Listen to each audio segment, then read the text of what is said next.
নমস্কার। আহারে বাঙালিয়ানা চ্যানেলে শুধু রান্নার ভিডিও যে ছাড়া হবে তা নয়, বিভিন্ন রকম জানা অজানা তথ্যও জানা যাবে। কথায় আছে না, শেখার শেষ নেই। তাই বলবো, যতদিন বাঁচি ততদিন শিখি। আজকের বিষয় ম্যান্ডেলা আর্ট। ম্যান্ডেলা আর্ট সম্বন্ধে অনেকে অনেক কিছুই জানি। এটি একটি সংস্কৃত শব্দ, যার অর্থ বৃত্ত বা মহাবিশ্ব। বৌদ্ধ ধর্মে মহাবিশ্বের প্রতীক হিসাবে এই ম্যান্ডেলা আর্ট খুব পরিচিত এবং এটিকে পবিত্রতার চিহ্ন হিসাবে বিবেচনা করা হয়।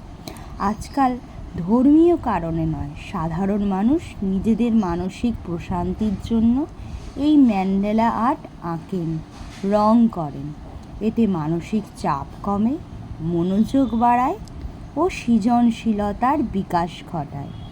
ম্যান্ডেলা আর্ট এটা শুধু একটা আর্ট নয়, এই আর্টের মাধ্যমে আমাদের যে মানসিক চাপ সব দূর হয়ে যায়।